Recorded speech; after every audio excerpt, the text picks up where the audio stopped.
చెట్టంత కొడుకు ఆవుసు కండ్ల ముంగట కరిగిపోతుందని తెలుస్తున్నప్పుడు ఆ తల్లిదండ్రుల బాధ ఎట్లుంటుందో వల్ల కొడుకే ఊపిరి అని బతికిన ఆ తల్లిదండ్రులకు ఆ కొడుకు ఊపిరిగా ఉండదని తెలిసినప్పుడు ఆ బాధను ఎవరు తీరుస్తారో వల్ల గసొంటి కష్టమే వచ్చింది గీ తమ్మునికి.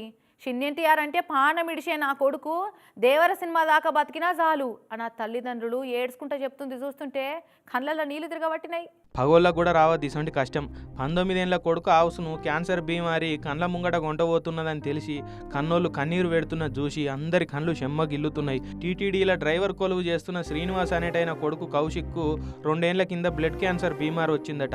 ఇక కూడబెట్టిందంతా ఖర్చు పెట్టి వైద్యం చేయించిన కొడుకు బతుకుతాడన్న ఆశ లేదట. బోన్ మ్యారో చేస్తే కొన్నొద్దులు బతుకోవచ్చు అని డాక్టర్లు చెప్పిరట. దానికి 60-70 లక్షల ఖర్చు అవుతుంది అన్నారట. ఇక ఇప్పటికే అప్పులు చేసి వాళ్ళతో అయిన కాడికి కొడుకుకు ఖర్చు పెట్టిరట. ఇక 60 లక్షలు అంటే ఏడుకెళ్ళి తెద్దుము ఎట్లా చేద్దాము అని కొట్టకొట్ట ఏడుస్తున్నారు. అయితే అమ్మ నాయనల పరిస్థితి చూసి ఆ పిల్లగాడు అమ్మా నేను ఎట్లయినా బతకనని నాకు తెలుసు, కనీసం ఈ నెల 27వ తారీఖు చిన్నెన్టీఆర్ అన్న దేవర సినిమా విడుదలయ్యేదాకన్నా బతుకుంటే చాలు, అది చూసిపోవాలని నా ఆఖరి కోరికమ్మ అని చెప్పిండట. ఇక అదివారి దాకా నన్ను బతికిరని కొడుకు ఏడ్చుకుంటా చెప్పిందిని ఈ తల్లిదండ్రులకు గుండెలో అయిపోయినంత పని అయిందట.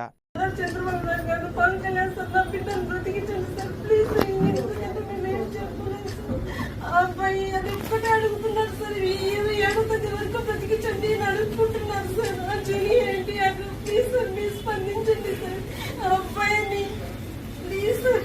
కొడుకు కౌశిక్ ఆయుష్ రోజుకింత కరుగుతున్నది చూసి కన్నోళ్ళు అల్లాడిపోతున్నారు. కొడుకు కోరిన ఆఖరి కోరిక తీరేదాకన్నా బతకాల భగవంతా అని ముక్కోడి దేవుళ్ళకు మొక్కుతున్నారు. ఇక చిన్నెన్టీఆర్ అన్నకి ఈ వార్తగిన తెలిస్తే జర పిల్లగానితో మాట్లాడే ఎగురం చేస్తే మంచిగుండు. డిస్ట్రిబ్యూటర్లకు సినిమా చూపించినప్పుడు వాళ్ళతో పాటే ఈ పిల్లగానికి కూడా చూపించే ప్రయత్నం చేసినా మంచిగుండేమో అని అనబట్టిర్రు అటు సోషల్ మీడియాలో నెటిజన్లు కూడా.